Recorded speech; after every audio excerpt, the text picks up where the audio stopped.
Hi, this is Matrixity of Matrixity Muses. Welcome to my Matrix. I hope you're having a great day today. Today we're going to talk about my daughter's birthday, which was yesterday. She has just passed the quarter-of-a-century-year-old mark. So that was a big day for her.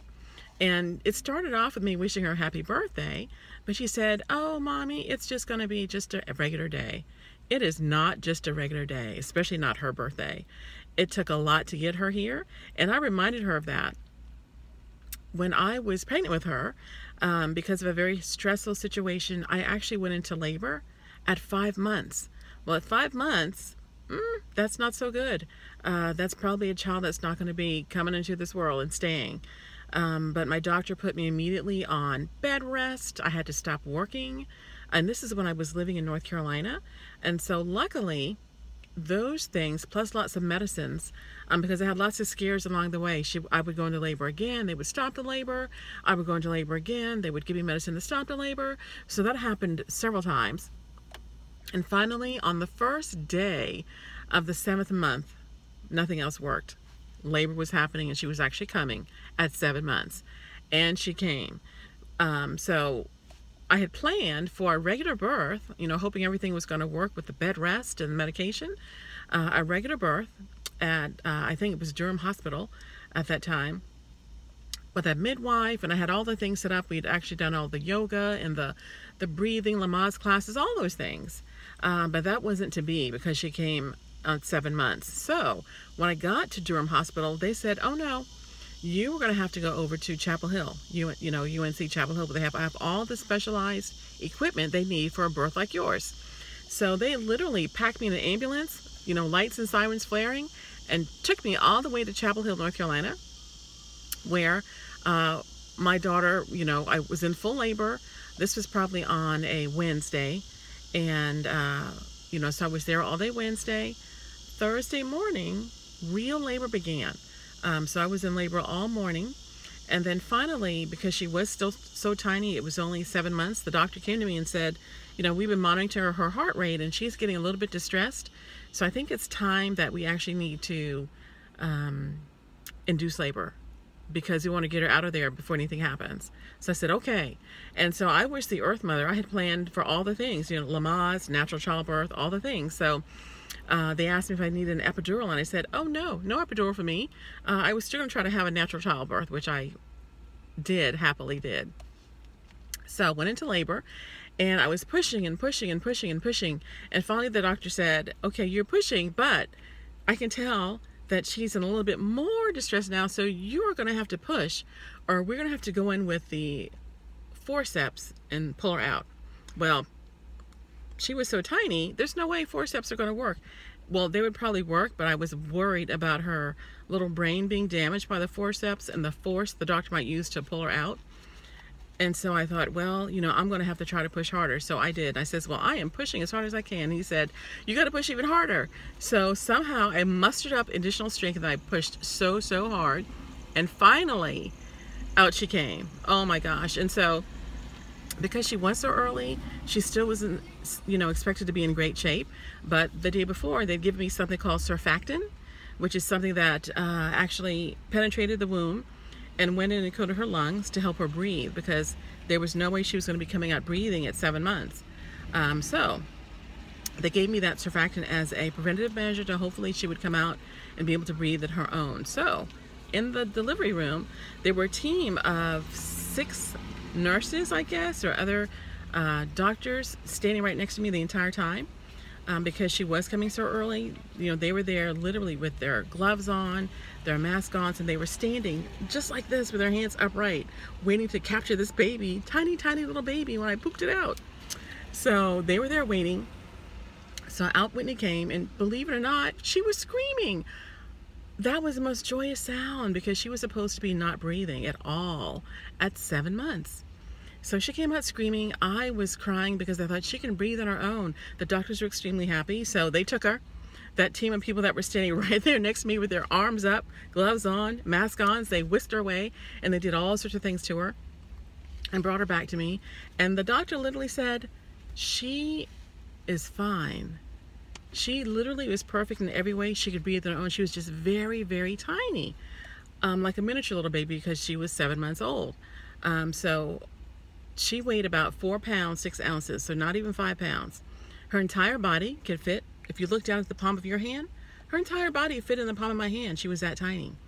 But the doctor said she was fine. She didn't need to go into, be hooked up in the neonatal crisis unit, none of those things, which I was really shocked. But she really was fine. So I kept her with me.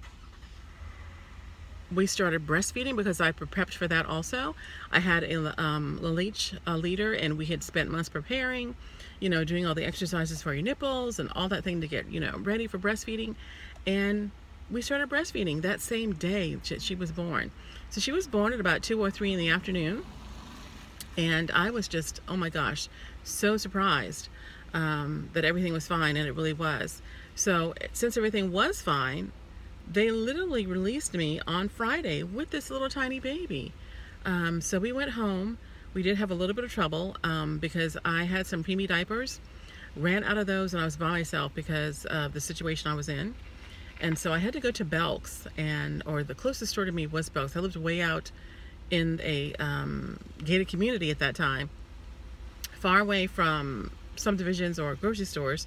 So I had to drive quite a distance, and at that time my AC just happened to be not working on the great, and so I had Whitney in the car seat, but because of the AC not working fantastically, she got a little bit overheated. And so by the time we got back home with those diapers, I could tell that she was in distress. And so I called the doctor and asked him. I said, well, she's not looking so great, she's kind of listless little. He says, well, bring her in, she's so tiny, bring her in. So I did. And so they said, good thing, because I did, because the heat, even though it wasn't that hot, it was too hot for her, had destabilized her temperature, and so she was in not good shape. And so she did go into the neonatal unit, with a heat lamp and the whole 9 yards. And she was there for about a good week. I was there, I never left her side, a good week. And so she was fine after that. And she gained some weight, and she got up to 5 pounds. And once we got up to 5 pounds, the doctor said, you can now, if you're going to be moving back home to South Carolina, you can now make the move. But the thing is, because she is just 5 pounds and she's only going to be on the plane about 30 minutes, it only took about 30 to 45 minutes to fly from Durham to Charleston. Okay, car, you're going to stop, you're going to hit me. They said that flight is short enough, we'll let you do it. And so we flew to Charleston, and they said, as soon as you get home, go to the hospital, have her checked out again. So I did. So we got here, I went down to Roper, had her checked out. They said she was fine, got a pediatrician out here, and she was good to go. So we were under quarantine, of course, for the next 6 months because she still was so tiny. Didn't want to take a chance of her getting germs or anything like that from any other people. I got permission to have her christened in October. So we were, in the house. No one saw her except me and my family because of the possibility of getting a germ or getting a cold, which would be detrimental to her.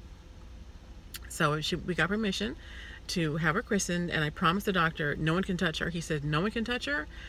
People want to come see the baby. He says, don't let anybody touch her. If someone is sick, you need to find that ahead of time and stay away from that person. So we did. So she was christened, and it was a lovely day. And, and at that time, since I was going to be that Earth Mother, we were still breastfeeding. And when it got time for her to actually begin to eat regular food, I actually made baby food. So she never, ever had baby food from a jar. I made all of her baby food. It's warm today. I'm glistening in this Charleston heat. I made her baby food. I found this great book called Baby Let's Eat, and it had all the recipes in it to make fresh, organic baby food in your kitchen. So I got all the ingredients and I made her baby food. So yes, I was that Earth Mother, was happy to be that Earth Mother. And so she got all the nutrients from real food, not baby food in a jar, still breastfeeding, no formula. So she did great. So when she says her birthday is just any other day, oh my gosh, it so is not. I did a lot to make sure that she survived before she got here while she was still in the womb. I did a lot to make sure she survived when she got here because she was so tiny and so fragile. And, going to the doctors, they said eventually she will catch up. She was a little bit slow developmentally because she was so small and came so early. But all of that evened out. The doctor assured me that, yes, she's going to be fine. She's going to catch up with all the other kids her age. There was no speech impediments, no other mental impediments or anything that we were expecting. None of those things. She did great. So blessings. God gave me a blessing with my child, and I was able to be happy about that. So her birthday is not just any other day. It's a great day. I did a lot to get her here and survive on this earth when she was little. So we had a low-key birthday, unlike mine. She went all out for me this year. But hers was a low-key, but still very, very nice. We had a wonderful dinner at the Rutledge Cab Company, and that was compliments of the Cocktail Bandits. So thank you, Cocktail Bandits. I won a contest that they were running on Instagram a few months ago. And one of the many things, I mean many great things that I got, was a gift certificate for food at the Rutledge Cab Company. So I've been holding it all these months for today. I mean, for her birthday. So we went there. We had a fantastic meal. Oh, we had a great server. His name was Aaron. Thank you, Aaron. You did a great job. You took great care of us yesterday. Wonderful service. He even brought out the complimentary birthday key lime cheesecake for her. He was wonderful. So everything at the Rutledge Cab Company was fantastic. The food, awesome.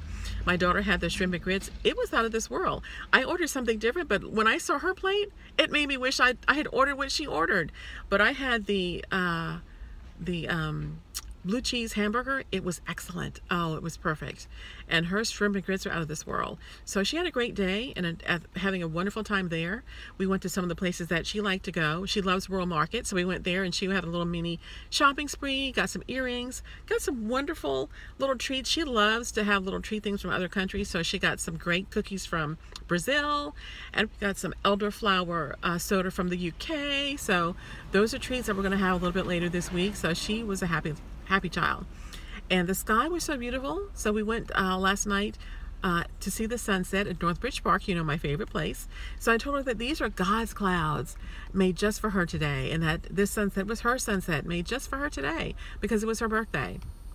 So birthdays are days to be celebrated. They can be all out or they can be low key, but still very, very nice. So again, you know, I am so grateful for my daughter. She's a blessing to me. She's a wonderful girl. And again, thank you, Cocktail Bandits. Provided us with a great meal for her birthday. Thank you, Aaron, at the Rutledge Cab Company. Awesome service. And oh my gosh, the food there, awesome. So when you think about birthdays, if you think that you might having a down day for your birthday, don't be down. Do something special because it is a day that needs to be recognized.